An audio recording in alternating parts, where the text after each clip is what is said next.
제가 지난 시간에 우리 아주 먼 옛날 당신을 향한 하나님의 계획이 어떤 거라고 제가 말씀드렸는데 혹시 기억나시나요? 아주 먼 옛날 하나님께서 우리를 향한 계획이 있으셨는데 그 계획은 바로 로마서 8장 29절과 30절에 있습니다. 제가 말씀을 읽어보겠습니다.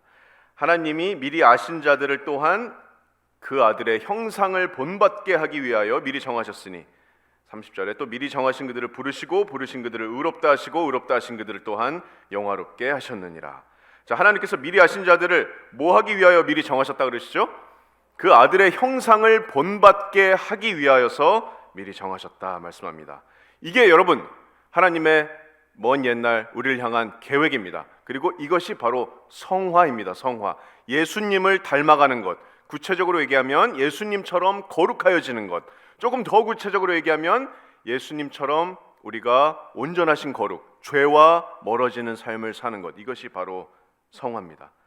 성화라는 말 자체가 좀 생소한 말일지도 모르겠어요. 그래서 성화라는 게 제가 저번에 어떻게 말씀드렸냐면 한문으로 거룩할 성에 될 화 해가지고 거룩하게 되다, 거룩하게 만들다 이런 뜻입니다. 한자로는. 거룩이라는 이 말의 문자적인 뜻은 분리입니다. 분리. 거룩이라는 그 말의 문자적인 뜻 자체가 분리입니다. 뭐랑 분리일까요? 죄와의 분리입니다. 죄와의 분리. 그래서 예수님을 닮아간다는 것은 어떤 추상적인 개념이 아니라 예수님을 닮아간다는 것은 어떤 도덕적으로 내가 조금 더 나아지는 게 아니라 예수님을 닮아간다는 것은 죄와 분리되는 겁니다. 그래서 이 죄와 분리되는 이 성화에 대해서 성경이 여러 가지 이렇게 표현으로 얘기하고 있고 증거하고 있는데 우리가 그래서 성경이 어떻게 얘기하는지를 폭넓게 이해해야 된다고 제가 저번에 말씀드렸습니다. 성경은 성화에 대해서 어떻게 얘기하냐면 과거, 현재, 미래 시제를 통해서 얘기합니다. 자, 이미 우리는 성경은 이미 거룩하게 된 사람들이다라고 얘기하기도 하고 또 지금 우리에게 거룩하라라고 명령하기도 하고 또 미래에 우리가 온전하게 거룩하게 될 것이다. 과거, 현재, 미래 시제를 써서 이야기합니다. 그래서 그래프로 보면은 제가 이 그래프를 보여드렸는데 구원의 순간에 우리가 확정적으로 성화가 되었고 점차적으로 우리가 성화되어지고 마지막에 최종적으로 성화되었다. 이게 성경이 얘기하는 성화에 대한 그림입니다. 그러니까 지난 시간에 우리가 확정적인 성화, 구원의 순간에 우리가 단번에 죄와 분리되고 구별된 그 확정적인 성화에 대해서 배웠습니다. 그래서 그 우리의 그 실체를 영적인 그런 우리의 뭐랄까요? 정체성을 잘 나타내주는 단어가 바로 뭐라 그랬죠? 성도입니다. 이미 거룩하게 되어진 무리. 우리는 이미 단번에 구원받은 순간에 단번에 하나님 앞에서 거룩하게 되어진 사람들입니다. 그래서 우리가 서로를 성도라고 부르는 겁니다. 자, 오늘은 성화 두 번째 시간인데 자, 성경은 성화를 과거형으로 우리는 이미 거룩하게 되었다고 말씀하고 있지만 동시에 현재형으로 우리에게 명령합니다. 우린 이미 구원받음으로 하나님 앞에서 단번하게 거룩하게 되었지만 성경은 너희는 지금 현재 거룩해야 한다라고 또 명령하기도 합니다. 자, 그 말씀이 베드로전서 1장 15절 말씀인데 제가 읽어보겠습니다. 오직 너희를 부르신 거룩한 이처럼 너희도 모든 행실에 거룩한 자가 되라. 기록되었을 때 내가 거룩하니 너희도 거룩할지어다 하셨느니라. 이거 성도들에게 쓴 편지입니다. 베드로가 교회에 있는 성도들에게 쓴 편지인데 너희도 모든 행실에 거룩한 자가 되어라 라고 현재형으로 명령하고 있습니다. 자, 우리는 구원받음으로 하나님 앞에서 이미 성도로 구별받았지만 성도가 되었지만 자, 지금 이 땅에서 한편으로는 예수님을 우리가 나중에 만나기 전까지 조금씩 점진적으로 거룩해져 갑니다. 조금씩 점진적으로 죄와 멀어져야 됩니다. 그것이 하나님의 명령입니다. 이것이 바로 점차적인 점진적인 성화입니다. 이 점진적인 성화는 내가 구원받고 예수님 만나는 이 땅에서의 그리스도인의 전생의 삶을 통해서 일어나는 하나님의 역사입니다. 자, 이 점진적인 성화는 아주 중요한 가르침입니다. 왜냐하면 이 점진적인 성화가 저와 여러분의 삶 자체이기 때문입니다. 우리의 매일매일의 영적인 삶의 자체입니다. 이 점진적인 성화를 여러분이 어떻게 이해하시는지가 나의 매일매일의 영적인 삶과 또 영적인 성장에 아주 직접적인 연관이 있습니다. 자, 그래서 우리가 성화를 알아보기 전에 우리가 조금 잘못 알고 있는 것들이 있으면 그런 주장에 대해서 한번 살펴보도록 하겠습니다. 사람들이 이 주제에 대해서 많은 얘기를 역사적으로 또 교회 역사 동안에 이렇게 여러 가지를 해왔는데 좀 이렇게 밸런스가 무너진 주장들이 있어요. 첫 번째 주장은 뭐냐면 성화에 대해서 정적주의입니다. 정적주의. 자, 하나님이 하시게 냅둬라. 하나님께서 전적으로 붙드신다. 자, 붙드심을 받은 자들은 하나님께서 죄를 안 짓게 보호하시고 경건한 삶으로 이끄실 것이다. 하나님께 다 맡겨라. 이렇게 얘기하는 주장입니다. 좋은 말인 것 같죠? 자, 좋은 말인데 만약에 이것이 한쪽으로 치우치면 위험한 면이 있습니다. 자, 이렇게 주장하는 사람들은 내가 경건의 훈련을 하는 것, 성경 읽고 하는 이런 모든 경건의 노력들을 영적이지 않은 것으로 간주합니다. 노력하지 마. 왜 노력해? 하나님께서 다 하시는데 믿음이 없는 거야? 뭐 이런 식으로 얘기하기도 합니다. 그런 사람들이 이제 대답하기 어려운 질문이 왜 그런 믿는 자들도 죄에 빠지는가에 대한 질문에 대답하기가 쉽지 않습니다. 하나님께서 그럼 통제를 잃어버리신 것인가? 자, 또 반대쪽 극단으로 가면 경건주의가 있습니다. 경건주의는 아주 적극적으로 거룩함을 추구합니다. 적극적으로 경건함을 추구하고 이렇게 경건의 훈련을 추구하는 그런 운동입니다. 예전에 이제 17세기나 16세기에서 유럽에서 일어난 운동인데, 자, 성경 공부, 뭐 죄를 죽이는 것 이렇게 강조하는데 이것도 너무 한쪽으로 치우치다 보면 나의 개인적인 노력만을 너무나도 강조하고 하나님의 능력을 완전히 배제합니다. 그래서 어떤 결과가 나타나냐면 이런 너무 한쪽으로 치우치게 되면 자기 의로움에 빠질 수가 있습니다. 나는 너보다 더 성경 많이 읽고, 나는 저 사람보다 더 경건하고, 나는 저 사람보다 더 영적인 사람이야. 남을 비판하는 태도나 교만이나 위선에 빠질 수가 있습니다. 그래서 이 두 가지 극단을 우리가 조심해야 됩니다. 성경적인 관점이 아닙니다.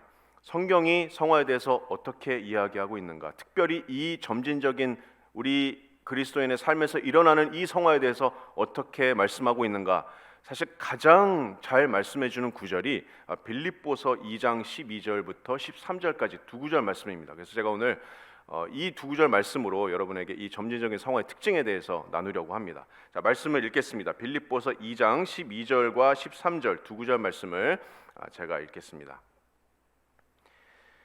그러므로 나의 사랑하는 자들아, 너희가 나 있을 때뿐 아니라 더욱 지금 나 없을 때에도 항상 복종하여 두렵고 떨림으로 너희 구원을 이루라. 13절에 너희 안에서 행하시는 이는 하나님이시니 자기의 기쁘신 뜻을 위하여 너희에게 소원을 두고 행하게 하시나니. 점진적인 성화에 대해서 아마도 가장 잘 설명해주고 있는 구절이 이 구절이 아닐까 생각합니다. 자, 여기서 구원을 이루라라고 말씀하고 있는데 이따가 더 자세히 살펴보겠지만 이것은 우리의 성화를 이루라, 마지막까지 열심히 애쓰며 부단히 노력해라 라는 말씀입니다.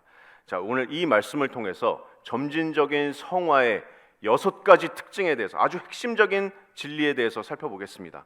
이것이 바로 영적 성장의 본질이고 예수님을 닮아가는 것에 대한 본질입니다. 죄와 멀어지는 것에 대한 본질입니다. 이 본질을 깊이 우리가 묵상하면서 매일매일 저와 여러분들의 삶이 성화를 이루어가는 이 삶이 되기를 간절히 소망합니다.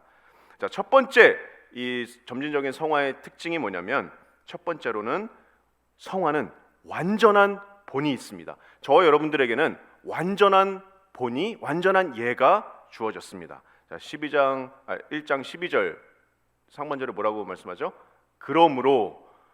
그러므로는 접속사입니다. 그냥 갑자기 튀어나온 게 아니라 그러므로는 우리를 앞에 문맥으로 데려갑니다. 자, 어떤 맥락에서 지금 바울이 그러므로라는 접속사를 썼을까요? 여러분 잘 아시는 빌립보서 2장 1절부터 겸손이라는 주제로 사도 바울이 이제 말씀을 이어가는데, 자, 2장 5절에서부터 8절까지는 여러분이 아주 잘 아시는 예수 그리스도의 성육신에 관한 구절입니다. 제가 한번 말씀을 읽어볼게요. 빌립보서 2장 5절부터 8절까지 말씀입니다. 자, 너희 안에 이 마음을 품으라. 곧 예수 그리스도의 마음이니, 그리스도 예수의 마음이니, 그는 근본 하나님의 본체시나 하나님과 동등됨을 취할 것으로 여기지 아니하시고 오히려 자기를 비워 종의 형체를 가지사 사람들과 같이 되셨고 사람의 모양으로 나타나사 자기를 낮추시고 죽기까지 복종하셨으니 곧 십자가에 죽으심이라. 자, 바울이 12절에서 그러므로를 통해서 구체적으로 연결하고자 하는 것은 바로 예수 그리스도의 복종입니다. 복종. 자, 8절을 보세요. 중요한 단어가 지금 반복됩니다. 8절 말씀을 보시면 죽기까지 뭐라고요? 복종하셨으니. 그 십자가의 죽으심이라. 자, 그리고 오늘 12절 말씀에도 너희가 나 있을 때뿐만 아니라 나 없을 때도 항상 뭐라고요? 복종하라. 바울이 그러므로를 통해서 연결하고자 하는 것은 주님께서, 하나님이신 주님께서 이 땅에 사람의 모습으로 오셔서 완전하게 복종하셨으므로, 그러므로 우리도 복종해야 한다, 이런 말을 하고 있는 겁니다. 그것이 바울의 지금 논지입니다. 저와 여러분에게는 완전한 성화의 본이 주어졌습니다. 하나님이시지만 자신을 비우시고 사람의 모습으로 오셔서 죽기까지 하나님 아버지께 완전한 복종의 본을 보이신 분, 그분이 바로 우리 주님이신 예수님이십니다. 예수님께서 거룩한 삶, 성화의 그 자체가 되십니다. 완전한 롤모델이 되십니다. 그렇다면, 그러므로 우리도 그래야 됩니다. 예수님께서 복종하셨다면 우리도 복종해야 됩니다. 우리가 예수님처럼 죄 없이 완벽해야 된다고 말하는 게 아닙니다. 우리는 이 땅에서 아직까지 육신에 갇혀 있기 때문에 우리가 죄가 없다고 하면 우리가 스스로 속이는 겁니다. 요한일서 1장 9절 말씀에 우리는 아직까지도 죄를 짓습니다. 그래서 완벽한 것을 얘기한 게 아니라 여기서는 방향을 얘기하는 겁니다. 우리는 죄를 짓고 매일 넘어질 수 있지만 우리의 삶의 방향은 언제나 죄가 없으신 예수님입니다. 넘어져도 다시 일어나서 이 완벽한 본으로, 그 방향으로 우리가 걸어서 나아가는 겁니다.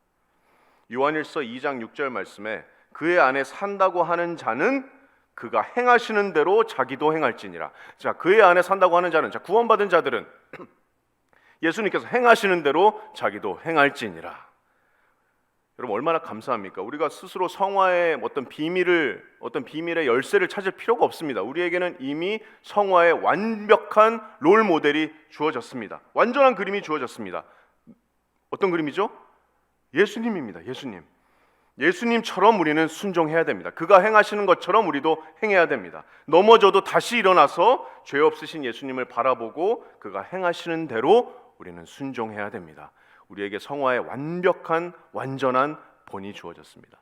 그것이 성화의 첫 번째, 점진적인 성화의 첫 번째 특징이었고요.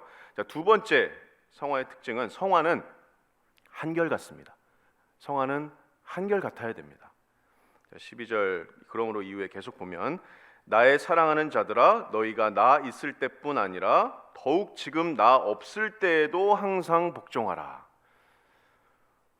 나의 사랑하는 자들아, 지금 바울이 빌립보 성도들에게 나의 사랑하는 자들아라고 이렇게 지칭하고 있습니다. 여러분 빌립보서를 보시면 바울이 얼마나 빌립보 성도들을 사랑했는지, 내가 그리스도의 심장으로 너희를 사모하는지 하나님께서 증인이다, 이렇게 말씀할 정도로 빌립보 성도들을 사랑했습니다.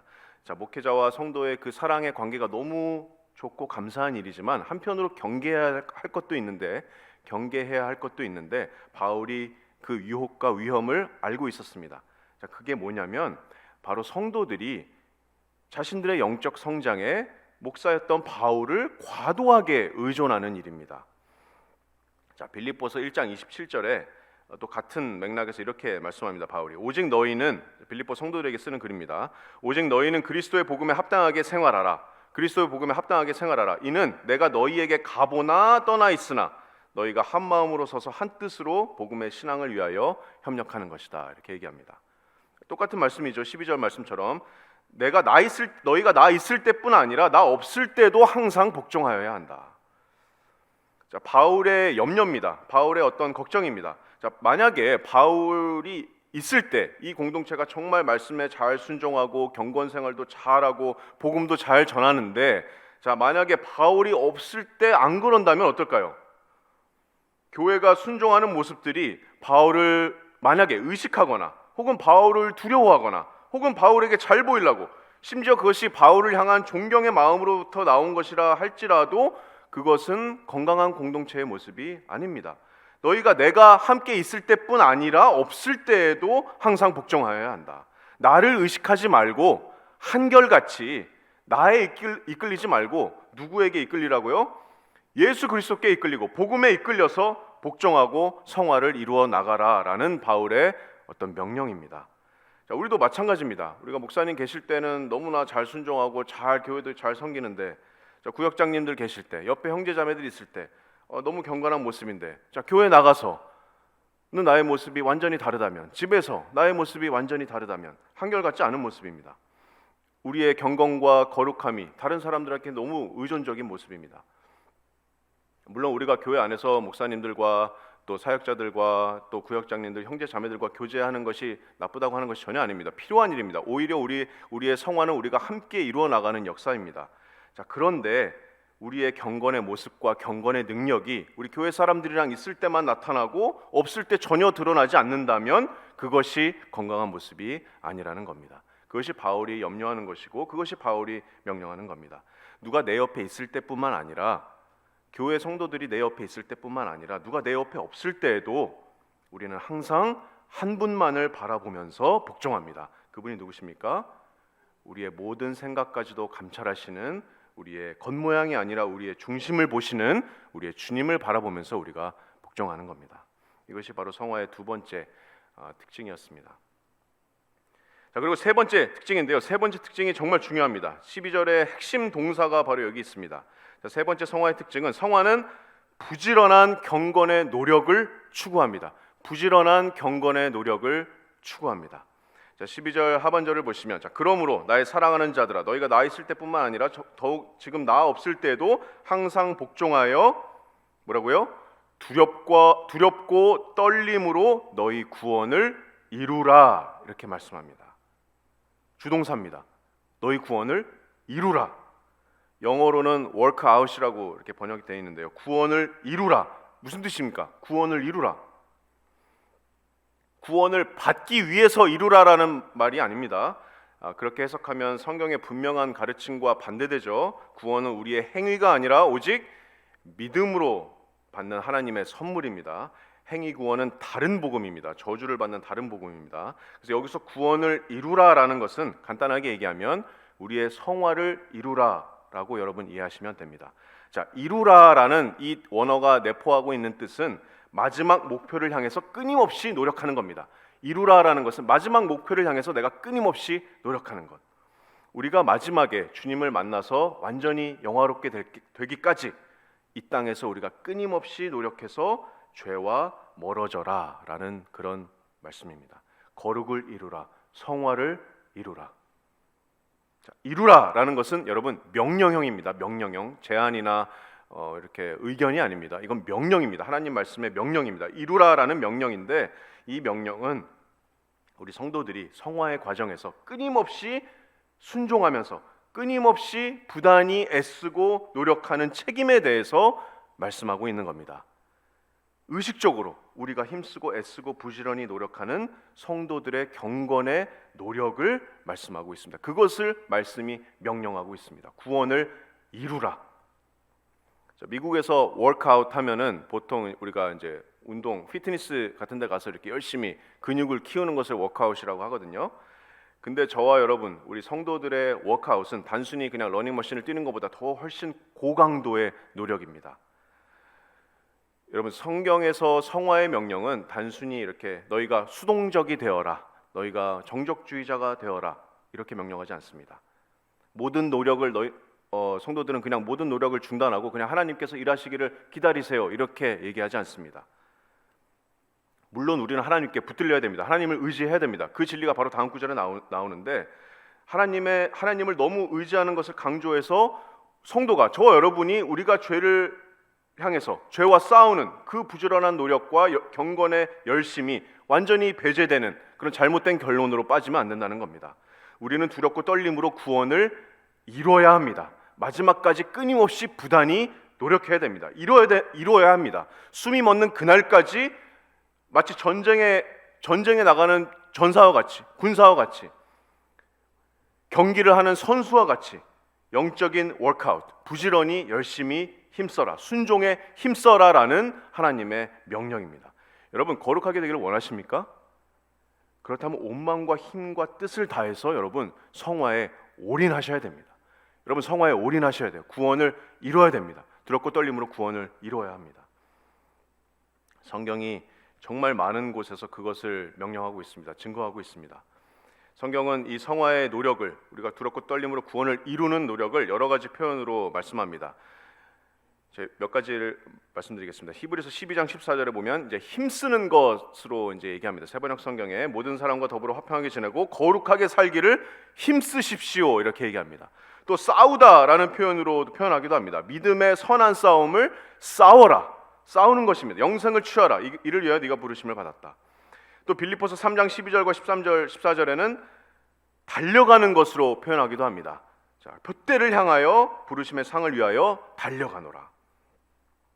또 이제 어떤 경기를 비유해서 사도 바울이 고린도전서 9장을 보시면 운동장에서 다름질하는 자들이 다 달릴지라도 오직 상을 받는 사람은 한 사람인 줄을 너희가 알지 못하느냐. 너희도 상을 받도록 이와 같이 다름질하라. 이기기를 다투는 자마다 모든 일에 절제하니 그들은 썩을 승리자의 관을 얻고자 하되 우리는 썩지 아니할 것을 얻고자 하노라. 자, 다름질하는 것. 또 경주 히브리서 12장 1절 말씀에 이러므로 우리에게 구름과 같이 둘러싼 허다한 증인들이 있으니 모든 무거운 것과 얽매기 쉬운 죄를 벗어버리고 인내로서 우리 앞에 당한 경주를 하라. 또 죽이는 것으로 표현하기도 합니다. 골로새서 3장 5절 말씀에 땅에 있는 지체를 죽여라. 음란과 부정과 사욕과 악한 정욕과 탐심이니 탐심은 우상 숭배니라. 우리 안에 있는 육신의 지체를 죽여라. 죄를 죽여라. 이렇게 죽여라라는 표현으로도 말씀하기도 합니다. 이처럼 성경이 명령하는 성화의 여정은 전력을 다해서 죄와 싸우는 그런 여정입니다. 내가 전력을 다해서 죄와 싸우는 겁니다. 힘쓰고 다름질하고 달려가고 싸우고 죽이는 것. 이것이 성경에서 그려주는 성화의 모습입니다. 근데 오늘 본문에서 어떤 태도로 우리가 죄를 싸우라고 명령하고 있죠? 어떤 태도로 우리가 구원을 이룹니까? 두렵고 떨림으로 이루라 명령합니다. 여러분 매일매일의 삶이 우리의 매일매일의 삶이 성화의 삶인데 여러분 마음에 두렵고 떨림이 있으십니까? 두렵고 떨림. 우리는 거룩하시고 공의로우신 하나님을 섬기는 자들입니다. 그렇다면 우리에게는 두려움과 떨림이 있어야 됩니다. 고린도후서 7장 1절 말씀에 그런즉 사랑하는 자들아, 성도들에게 쓴 편지입니다. 이 약속을 가진 우리는 하나님을 두려워하는 가운데서 거룩함을 온전히 이루어 육과 영의 온갖 더러운 것에서 자신을 깨끗하게 하자. 여러분 하나님을 두려워하는 것이 지혜의 근본입니다. 잠언 1장 7절 말씀처럼 하나님을 두려워해야 한다는 것이 어떤 의미일까요, 여러분? 하나님을 두려워해야 한다는 것. 하나님을 두려워해야 한다는 것은 성경에 계시된 하나님을 성경에 있는 그대로 여러분 이해하는 겁니다. 하나님이 어떠신 분이신지를 여러분 성경을 통해서 깊이 단편적이 아니라 정말 전체적으로 하나님을 깊이 이해하면 할수록 자연적으로 여러분 하나님을 두려워할 수밖에 없습니다.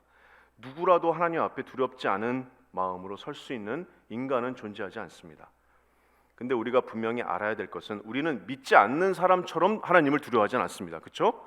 우리는 하나님의 심판을 두려워하지 않습니다. 하나님의 진노를 두려워하지 않습니다. 영원히 멸망당할까 봐 두려워하지 않습니다. 그리스도 예수 안에 있는 자에게는 결코 뭐가 없다고요? 정죄함이 없습니다. 우리는 믿지 않는 자들처럼 하나님을 두려워하지 않습니다.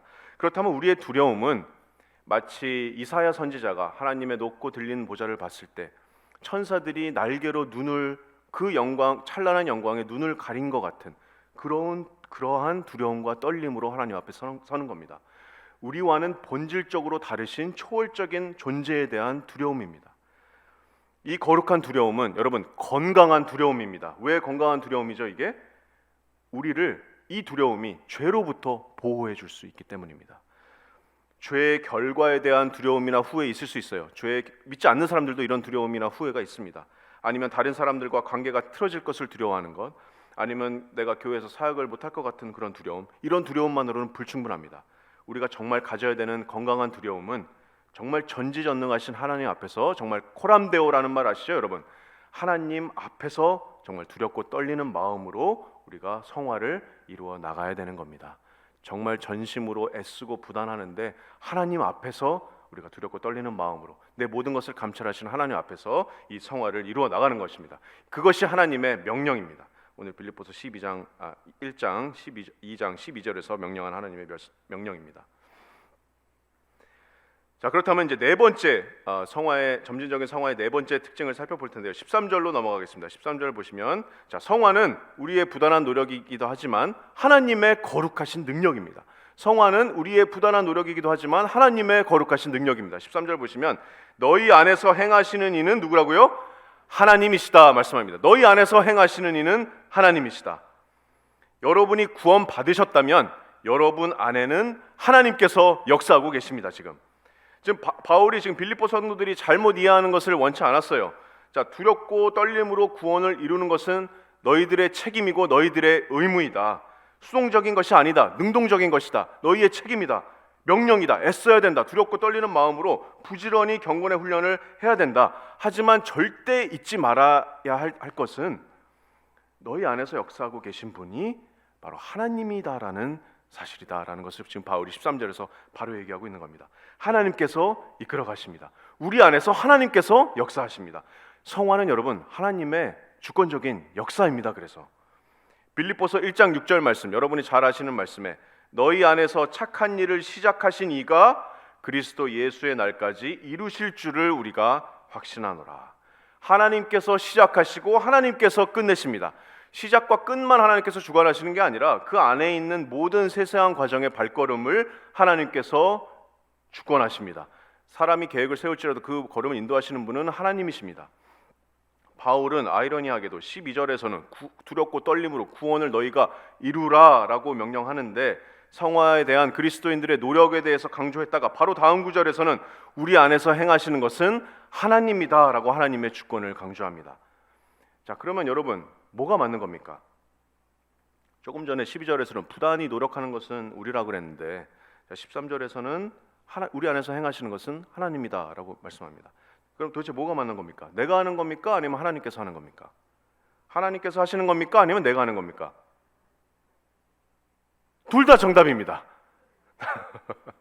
구체적으로 말하면 성화는 하나님께서 우리 안에서 주권적으로 역사하시지만 우리의 부단하고 성실한 순종의 노력을 사용하셔서 역사하십니다. 둘 다 맞는 겁니다. 성경에서 둘 다 얘기하고 있습니다. 이것이 바로 성경이 그려주는 어떤 성화의 다이나믹한 진리입니다. 성경에서는 언제나 하나님의 주권과 인간의 책임은 언제나 함께 갑니다. 언제나 둘은 만날 수 없는 평행선과 같습니다. 영원히 만나지 않는 평행선이에요. 성경은 언제나 둘 다를 증거합니다. 구원에 있어서도 그렇고 성화에 있어서도 똑같습니다. 억지로 성경은 하나님의 주권과 인간의 책임을 좋아하지 않습니다. 둘 다 진리임을 선포합니다. 그렇다면 우리도 둘 다 진리임을 받아들여야 됩니다. 믿음으로. 우리가 우리의 이성으로는 다 받아들일 수 없지만 하나님 안에서는 가능합니다. 하나님께서 성화는 전적으로 주권하시지만 영적인 성장의 책임은 전적으로 우리에게 있는 겁니다. 그것이 오늘 말씀에서 강조하고 있는 겁니다. 우리가 두렵고 떨림으로 이루어야 될 책임이 있지만 결국 우리 안에서 행하시는 분은 하나님이십니다. 하나님의 주권과 인간의 책임입니다. 그 예가 정말 성경에 많은 예가 있는데 시간이 없어서 다 보지는 못하고요. 자, 베드로서 2장 3절부터 8절까지 말씀을 제가 한번 보겠습니다. 베드로서 2장 3절 말씀은 이렇게 얘기합니다. 그의 신기한 능력으로 생명과 경건에 속한 모든 것을 우리에게 주셨으니 이는 자기의 영광과 덕으로서 우리를 부르신 이를 알므로 말미암음이니라. 이로써 그 보배롭고 지극히 큰 약속을 우리에게 주사 이 약속으로 말미암아 너희가 정욕 때문에 세상에서 썩어질 것을 피하여 신성한 성품에 참여하는 자가 되게 하려 하셨느니라. 자, 하나님께서 신기한 능력을 주셨고 생명과 경건에 속한 모든 것을 우리에게 주셨습니다. 그래서 이제 신성한 성품에 참여하는 자가 되게 하셨습니다. 자, 놀라운 진리 아닙니까?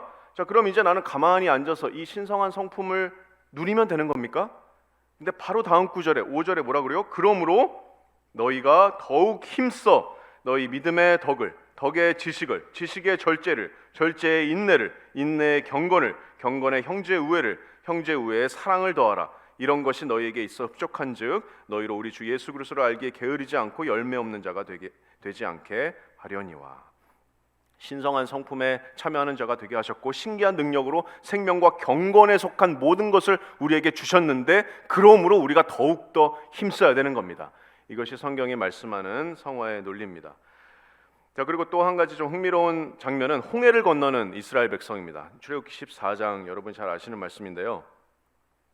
자, 14장에서 이제 그렇게 애원하고 이렇게 불평하는 이스라엘 백성들에게 모세가 이렇게 얘기합니다. 모세가 백성에게 이르되, 자, 뒤에 지금 애굽 병사 전차들이 막 달려오고 있습니다. 앞에는 홍해가 있고 모세가 백성에게 이르되 너희는 두려워하지 말고 가만히 서서 여호와께서 오늘 너희를 위하여 행하시는 구원을 보라. 너희가 오늘 본 애굽 사람을 영원히 다시 보지 아니하리라. 여호와께서 너희를 위하여 싸우시리니 너희는 가만히 있을지니라. 너무 멋지지 않습니까? 하나님께서 너희를 위하여 싸우실 거야. 너희는 그냥 가만히 있기만 해. 자, 근데 15절에서 여호와께서 모세에게 뭐라고 이르시죠? 너는 어찌하여 내게 부르짖느냐? 이스라엘 자손에게 명령하여 앞으로 나아가게 하라. 지팡이를 들고 손을 바다 위로 내밀어 그것이 갈라지게 하라. 이스라엘 자손이 바다 가운데서 마른 땅으로 행하리라. 자, 하나님께서 말씀하시는 건 이겁니다. 내가 하겠다. 내가 너희를 대신해서 내가 싸우겠다. 자, 그런데 내가 모세 너를 통해서 역사하겠다. 네가 나가서 손을 들어야 되고 네가 이스라엘 백성들을 건너가게 해야 된다. 여러분, 하나님의 신성한 능력이 주어지고 모세는 그 능력 앞에서 순종했습니다. 우리의 성화도 마찬가지입니다. 하나님의 기적이지만 우리에게 순종하라고 명령하십니다. 하나님께서 우리 안에서 능력으로 역사하시기 때문에 그 능력에 힘입어서 우리가 거룩함에 이르도록 순종할 수 있는 겁니다. 갈라디아서 2장 20절 말씀에 내가 그리스도와 함께 십자가에 못 박혔나니 그런즉 이제는 내가 사는 것이 아니고 누가 사는 겁니까? 오직 내 안에 있는 그리스도께서 사시는 겁니다. 고린도전서 15장 10절 말씀에 바울은 내가 나된 것은 하나님의 은혜로 된 것이다 고백합니다. 골로새서 1장 29절 말씀에 바울이 자신의 사역을 이렇게 얘기하면서 이를 위하여 나도 내 속에서 능력으로 역사하시는 이의 역사를 따라서 힘을 다하여 수고한다 이렇게 말씀합니다. 베드로전서 4장 11절 말씀에도 만일 누가 말하려면 하나님의 말씀을 하는 것 같이 하고 누가 봉사하려면 하나님이 공급하시는 힘으로 하는 것 같이 하라 이렇게 말씀합니다. 다시 말해서 우리가 죄와 싸우는 이 성화의 모든 노력과 수고와 애씀의 모든 원천은 하나님의 신성한 능력입니다. 우리 안에서 행하시는 하나님의 거룩하신 능력입니다. 하나님께서 주시는 은혜의 에너지입니다. 은혜의 에너지. 그런 말씀입니다. 성화는 하나님께서 80%하고 우리가 20% 하는 게 아닙니다. 하나님께서 100% 하십니다. 하나님께서 전부 하시는데 우리가 할 수 있는 모든 능력을 우리에게 전부 주시면서 역사하시는 겁니다. 다시 말하면 여러분께서 여러분의 죄와 개인적인 죄와 싸우고 경건한 삶을 위해서 힘쓸 때 온 우주 만물을 창조하신 그 창조주 하나님의 능력이 우리 안에서 역사하는 겁니다. 예수님을 죽음에서 살리신 그 부활하신 그 성령 하나님의 능력이 우리 안에도 동일하게 역사하고 있는 겁니다. 우리에게 그 능력을 주셔서 우리를 예수님의 형상으로 닮아가게 하시는 하나님의 역사입니다. 우리의 능력이 아니라 하나님의 능력으로만 가능합니다. 하나님의 일하심 없이는 우리의 순종도 불가능합니다. 그렇다면 우리의 적절한 반응이 뭘까요? 우리는 그래서 우리의 노력을 전적으로 하나님 앞에 의탁해야 됩니다. 우리의 노력을 전적으로 하나님 앞에 의뢰하면서 나가야 되는 겁니다. 하나님께 죄와 싸우는 그런 모든 영적인 힘의 공급을 구해야 됩니다. 우리 혼자 하는 게 아닙니다. 내가 좀 더 성경 많이 읽었다고, 내가 좀 더 책 많이 읽었다고 우쭐할 게 아닙니다. 나의 모든 경건의 능력은 하나님께로부터 온 겁니다. 겸손히 더 죄와 싸우는 그런 힘을 주시기를 우리가 하나님께 구해야 됩니다. 우리 안에서 계속해서 공급하심으로 행하시는 이는 바로 하나님이십니다. 그리고 다섯 번째, 이 점진적인 성화의 다섯 번째 특징을 살펴보겠습니다.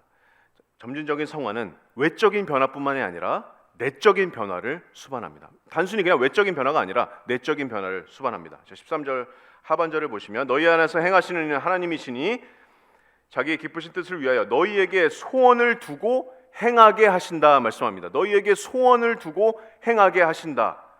자, 하나님께서 우리 안에서 어떻게 역사하시는지를 구체적으로 말씀하고 있는 겁니다. 우리 안에서 하나님께서 어떻게 역사하시는가? 첫 번째로 우리 안에서 소원을 불어넣어 주십니다. 우리 안에 소원을 두십니다. 그리고 두 번째로는 우리에게 행하게 하십니다. 소원을 두고 행하게 하시는 것, 이것이 우리 안에서 역사하시는 하나님의 역사입니다. 자, 그래서 진정한 성화는 여러분 단순히 하나님의 명령을 내가 외적으로 순종하는 것뿐만 아니라, 물론 당연히 순종하는 것도 중요하지만 진정한 성화는 나의 순종이 올바른 마음가짐과 올바른 동기에서부터 오는 겁니다.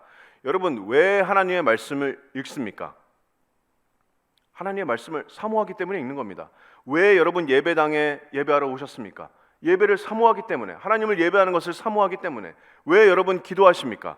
하나님과의 교제를 누리기 위해서, 하나님과의 교제를 더욱더 풍성히 누리기 위해서 우리가 기도합니다. 내가 그러길 원하니까 기도하는 겁니다. 왜 죄와 싸우십니까? 여러분의 동기가 뭡니까? 하나님의 호의를 얻기 위해서, 하나님의 사랑을 얻기 위해서, 하나님과의 교제로 들어가기 위해서. 이미 우리는 그런 것들 다 얻었습니다. 왜 여러분 죄와 싸우십니까? 내가 좀 더 나은 사람이 되고 싶어서가 아닙니다. 여러분이 성화에 힘쓰는 이유는 우리가 이미 구원받은 자들이기 때문입니다. 이미 우리가 주님과 영원한 사랑의 관계에 있기 때문입니다. 왜 죄와 싸웁니까? 이미 주님께서 우리에게 영원한 용서를 주셨기 때문입니다. 왜 더 경건해지기를 원하십니까? 그리스도의 사랑이 우리를 강건하기 때문입니다. 여러분, 주님께서는 여러분 구원 받으셨다면 구원의 순간에 죄의 사슬과 영원한 속박에서 완전히 끊어주셨습니다. 그 속박에서 완전히 분리시켜 주셨습니다. 그렇기 때문에 우리가 지금 싸우고 있는 이 육신의 죄들은 이미 속박이 끊어진 죄들이에요. 이미 다 끊어진 죄들입니다. 이미 예수님께서 그 값을 다 치르시고 용서하시고 해방시켜 주신 죄들입니다. 그래서 우리는 복음에 이끌려서, 이제는 주님의 사랑에 이끌려서 은혜 안에서 죄와 싸울 수 있는 겁니다. 여러분이 죄에서 승리할 수 있는 이유가 뭐냐면 이미 예수님께서 십자가 부활을 통해서 그 죄를 정복하셨기 때문입니다. 이 죄는 우리를 영원한 심판으로 이끌어가는 죄가 아닙니다. 이미 주님께서 다 용서하신 죄입니다. 이미 우리는 주님과 영원한 사귐의 관계에 있습니다. 영원한 교제의 관계에 있습니다. 영원한 사랑의 관계에 있습니다. 이미 우리의 죄는 모두 다 용서받았습니다. 그렇기 때문에 우리가 그 동기로, 그 은혜에 압도되어서 우리가 죄와 싸우고 성화의 노력을 이루어갈 수 있는 겁니다. 여러분의 마음을 좀 들여다보셨으면 좋겠어요. 정말 마음 깊숙한 곳에 여러분의 그런 소원이 있는지, 정말 죄와 멀어지고 주님과 동행하고자 하는 그런 열망이 여러분 마음 깊은 곳에 있는지, 정말 그런 열망이, 그런 소원이 여러분 마음 가운데 있다면 그것이 바로 하나님께서 여러분 안에서 역사하신다고 하는 증거입니다. 여러분 안에 그런 소원이 있다면 그것이 바로 구원의 증거입니다. 그것이 바로 거듭남의 증거입니다. 오직 거듭난 사람만이 가질 수 있는 열망입니다. 여러분, 성화는 도덕주의가 아닙니다. 단순히 우리의 행동이나 생활 패턴이 조금 더 나아지는 게 성화가 아닙니다. 외적인 변화만이 성화가 아닙니다. 진짜 성화는 겉과 속이 다 바뀌는 겁니다. 그리고 그 소원은 하나님께서 주십니다. 놀랍지 않습니까? 우리 안에 있는 모든 거룩한 소원, 거룩한 열망, 교회를 섬기고 싶고자 하는 마음, 형제자매를 사랑하고자 하는 마음, 죄와 싸우고 또 회개하고 다시 주님의 영광을 바라보고 다시 일어서서 주님을 향해서 나아가고자 하는 그런 마음, 모든 좋은 것들, 모든 선한 것들, 경건의 열망들 다 누구로부터 오는 거라고요? 하나님께로부터 오는 겁니다. 하나님께서 그 역사를 우리 안에서 행하고 계시는 겁니다. 우리에게 소원을 두고 행하게 하십니다.